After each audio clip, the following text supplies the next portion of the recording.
Very practical lesson today about the vulnerable pieces, about the pieces already attacked, already threatened, and you just need to ask yourself, can I perhaps remove the piece that defends them, or can I attack them twice? But most importantly now on this theme, would I be able to removing the defender? Practically looking at middle game tactics, you should be able to perform this type of exercise, make it a habit, and win pieces in your chess games. This one here, there is a tension in between the two bishops. There is a knight defending. Perhaps you can play something with tempo, having whites here, removing the defender of the bishop. Because this guy here, it's what makes you stopping from taking it, so to speak, because that will be resulting in a trade. But perhaps if you play something with tempo, like knight takes knight, hitting the queen now, notice how the knight now hits the queen, not just you took a knight, therefore with tempo forcing them to recapture your knight, because if they don't, you're going to take the queen. And now the bishop is all yours. You just go and take the bishop. Thank you very much. Let's look at another exercise, guys. Very practical and very effective here. What's going on? Oh, there is a knight here already attacked. Well, I can't take it because there is a queen here. Perhaps I can stop the connection in between the defender and the knight. Of course I can stop the connection. There is a very cunning little move here, which is pawn advancing. And if you tell me, yeah, but then I'll take with the pawn. I mean, what's going to happen here? Yeah, but then I'm going to take the knight with the queen. Okay, and if you capture my knight, then I'm going to take your queen on check.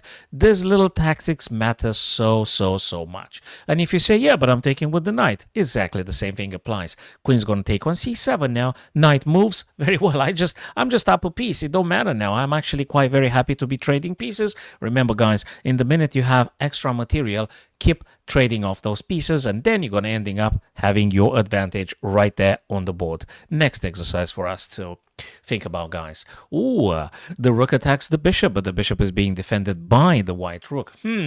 How do I attack the rook? How do I make the white rook go away from defending the bishop? You might say, oh, I noticed something. That rook is on a dark square. Perhaps if I can attack them, but wait a minute. If I played the bishop, there is a knight. Okay, we're getting very closer now. Can I remove the knight? Of course you can, because in this tactic now, first you remove the knight. Very important, the move order.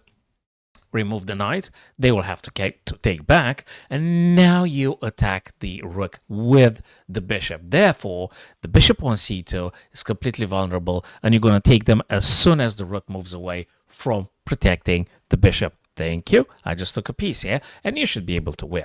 Okay, so now you can practically attacking at the same time, forking knight and pawn. Impossible for them to be defending everything, and you're just winning here. You're going to capture this guy, and this pawn on b5 going to be a promotion. Next exercise here for ourselves, guys. Let's have a look here. That's an interesting tension in between the two queens here. Well, I don't really want to trade. Actually, can I find a way to take that white queen for free? Actually, yes, you can. You need to find a certain tactic here to deflect the king from defending the white queen already attacked. Okay, and now you're going to play something very cool. Check, and you say, yeah, but I just take back, right? I mean, I'm taking your pawn. Yeah, but then you take again. And now the king has to move. Okay, that's just awesome. They move away, you take it. And if you say, yeah, but what if I moved here? You know, what if they move here? Well, can you just play this one then? Because the queen can't take you, that would be subjected to check from the rook. So now you just simply take it in this variation we've just highlighted, guys. Next exercise, my chess friends. Ooh, if I take this one, the black queen actually takes it back. Not a big deal, does it? So how do I deflect the queen from protecting the bishop? Well, there is a move. You're going to push this pawn forward. Pawn can't take because it's pinned. Check from the queen. Therefore, the black queen has to take, or they have to move across the line here. And if they move, oh, checkmate here. So really, it's not too much for them to be choosing in between, and now you just get a piece, and the piece matters absolutely for you to winning long term, guys. Let's have a look at this one here. What's going on? A couple of attacks and things. I can see that the black queen defends the rook. So by taking would be a trade, not a big deal. Can I make the black queen leaving the diagonal that protects the black rook? Of course you can. And you're going to do something very cool. You're going to push b3. You're going to attack the queen, which can't maintain itself along the light square diagonal. And if they take your guy here, well, thank you very much. Now I'm going to take the rook, and I think I'm fairly happy because I'm having two rooks, queen versus queen, rook and knight. Long term, you should be winning the position. All sorts of threats looming, all sorts of threats here, and everything looks formidable. Let's go for another exercise here. Very interesting. The queen can take the queen, but the king takes back. Not a big deal. We got to find another way here. And luckily, there is also the B file ready for us to take advantage of. Let's play a very, very superb move. Knight sacrifice. Knight on c4 checks the king. The king moves away. You're going to take the queen immediately. And if the pawn takes your knight, you're going to say, yeah, but what did I achieve? I just given a piece for free. No, you haven't. You have the B file accessible for your rook. You're checking the king, which can't maintain itself in protection of the white queen. They got to move away. And now, thank you very much. You just took the queen.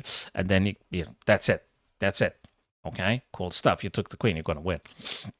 Let's try another, maybe the most complex type of exercise for us today, guys, based on the same recurrent idea. The attack pieces, you try to attack or removing the defenders.